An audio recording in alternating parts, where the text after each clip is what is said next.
I went to one psychologist, I think two psychiatrists. They insisted that my parents give me this medication, Ritalin. In my case, it was Ritalin. I also took Concerta, one or two different kinds of Concerta in later years, but it was Ritalin initially. And I was incredibly against taking it. Maybe that was just my, defiant child Your ODD. behavior, or maybe it was some, divine intuition that I knew it was bad for me. But I spat it out. I caused more arguments, refusing to take it, threw it on the ground. And the first time I did take it, my mum actually forced it into my mouth squeezed it into a piece of, like a corner of a piece of bread, which up until I realized all this stuff, I thought that was just a minor detail. But now I'm realizing that as a child, as an 8-year-old or a 9-year-old, that it would have been 9 then, would have been incredibly traumatic. And also for my brother, who was there and saw it as well, because he would have thought, fuck, am I next? Sorry, I shouldn't have sweared. No, you can. You're allowed to swear. He would have thought, oh my God, could this happen to me? Because he's my younger brother. And he remembers it vividly as well. I didn't have to explain it or remind him when I brought that up.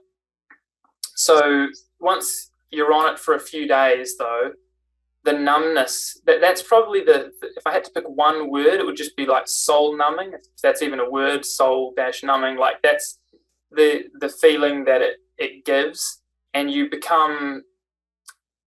just become less and less resistant the longer you're on it. And that's why you end up with people who are on it for a long period of time. And they even say, I think there's a quote in this book from Peter Breggin where he actually quotes some of the pro-drug scientists and psychiatrists who call it the amphetamine look, which is like they actually describe the look on children's face after they've been on it for a while, like there's actually a look that they give. And another thing that clicked for me once I realized all this was when I was in primary school, a girl I knew said to me, "You just look so gormless." And I never, at that time, I thought, why? What are you on about? And that really clicked as well, because that's kind of what gormless is. Like it's like a plain, like zombie, like facial expression. So I had all that. I started to eat a lot less, which is a well-known side effect, the appetite suppression. I think there's actually some people who use it for weight loss. And as an adult, you're much less likely to suffer the harmful side effects, but no doubt there will be harmful side effects of doing that. So that's an issue for anyone who's using it for that reason to consider. But so I was eating a whole lot less, but my parents nor I were ever warned about any of these side effects that I'm going to start going through. Never, any of them. And I've got I had to chase them down, like via email and phone calls. I found the clinic that was one of the people that prescribed these for me, and could you send all the consultation notes that you had from our time? None of them ever went over none of the notes or letters ever covered the side effects. It's possible that they did it verbally, very possible, but I have a feeling that my parents or I would have said, hey, if it has a side effect of suicidal thoughts, no thanks. But that obviously that never happened. And I'll get more onto that in a moment. But so first up was not eating as much, appetite suppression. My mum used to call me the lizard, because I would just like take ages to eat dinner, just like take like an hour and just not eat dinner. And I was a lot less developed than my younger brother. I mean, I'm above average in height. I'm 6 foot, 184 centimeters. But compared to my family, I'm the shorter side and less developed. Like my brother's over 2 meters, my dad's almost 2 meters. And so that's one of the other tricks that Peter Breggin often mentions, that these people will say, oh, look, the child's fine, they're above average in height, but you don't know what their potential was. You don't know, it's not taking into account their family, it's just another silly thing that people say. It's interesting. So I wasn't eating enough, and I was also called bony because like you could just see like my rib cage and everything. I was just like wasn't putting on weight. But that didn't raise any alarm bells from anybody, unfortunately. And it continued. It developed extremely cold hands, which they do list Raynaud's syndrome and peripheral coldness as side effects of Ritalin and most of the other ADHD medications. I mean, if people haven't already had a look, we'll link that below as well. But the list is huge. The list is so long. And a lot of them they say are extremely rare, but that's because I would say they're underreported. I never reported any of my side effects, even though now in hindsight, looking back, over a decade, I can know that I'm pretty sure that was what was happening. Right. But I never reported it at the time. So my information will never have been included into the statistics used to say that it's extremely rare.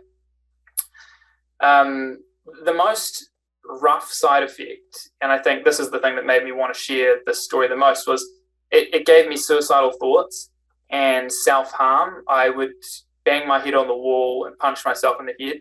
That's pretty brutal, and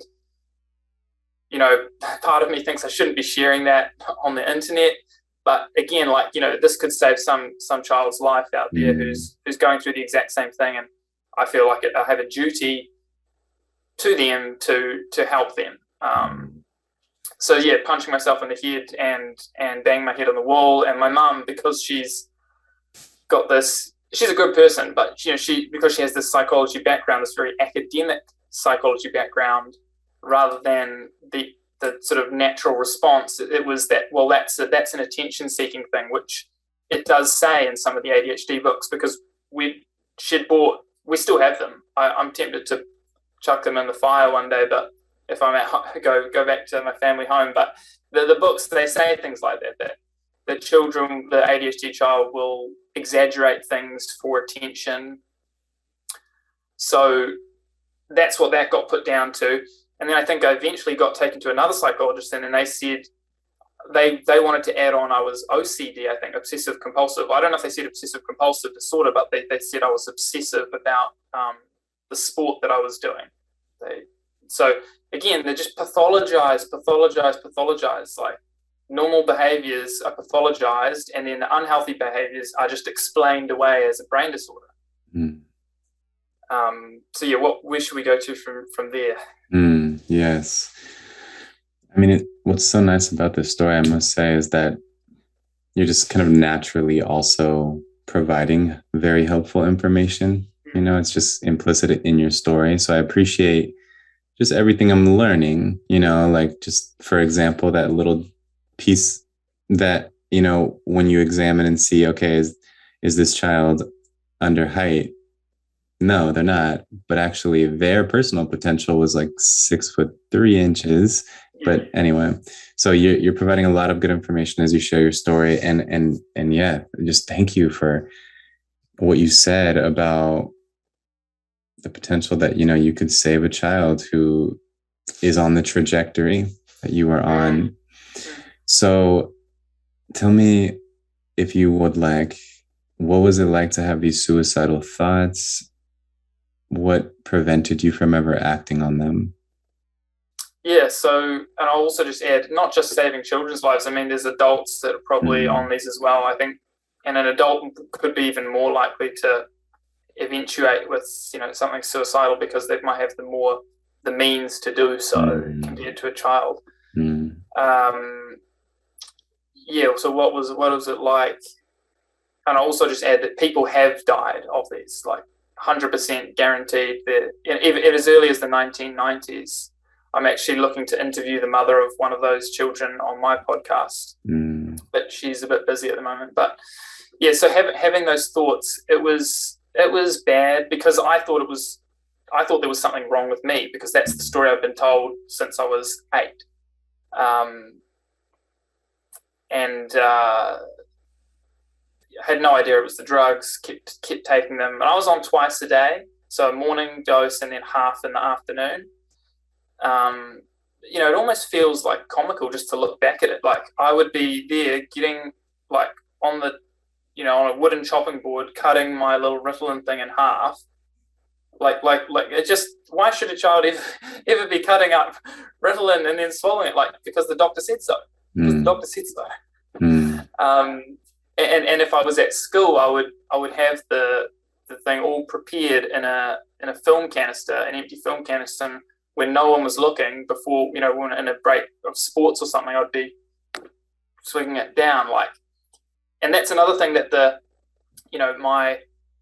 my mind, I feel like it's something I feel like it's by design that the psychiatrists and stuff tell people not to tell anybody about it. They actually say that.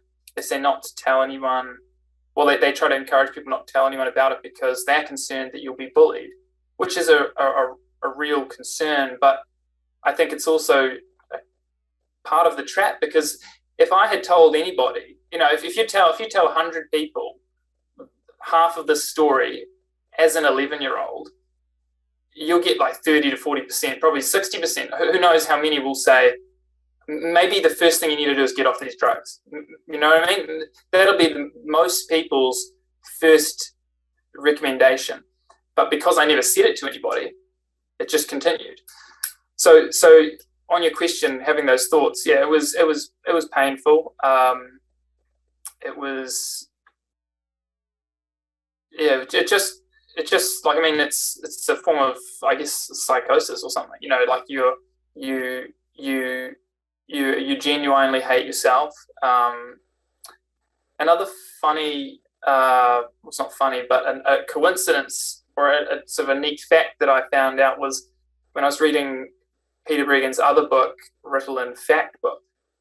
He has a quote in there of what a child was who he saw was saying to himself, and it was something along the lines of, "I wish I was dead." And that was one of the same things that I used to say to myself. And I thought that was interesting because, we're in the same, English-speaking world, but they're over in, Northeast United States, and I'm here in New Zealand, and both, young boys, but we both form the same sentence or a similar sentence from this drug. I mean, to think that's a coincidence is just insane in my mind. So it was rough, but the suicidal thoughts and self-harm didn't last. It wasn't super long. It was, probably the thoughts were probably a longer term thing than the actual harm. The harm thing, I think I just got tired of it and just stopped doing it naturally. Not because I came off the drugs, I was still on them.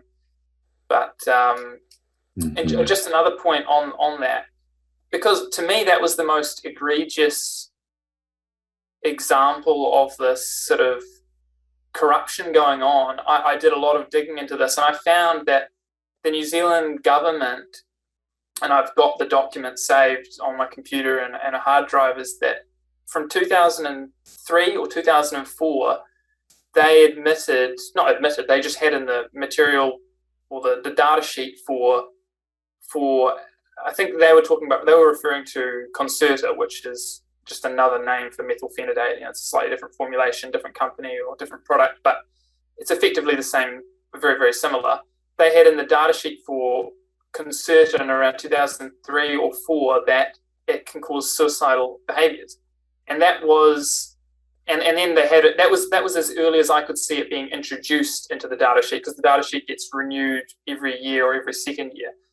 So my medication started around that time, 2002, maybe 2003. And so the psychiatrist in question and the GPs are general practitioners, like your family doctor in New Zealand, the GPs, psychiatrists, psychologists, in my mind, they should have known that, just to be up to date with their own, government regulations, their own government data. And maybe they were, but they chose to withhold that information. So either they chose to withhold it, which I think is unlikely, because I don't think anyone would be do anything that harmful deliberately, or they just didn't know. But why didn't they know? You're giving this stuff to children. It's, You got to be more careful. Right.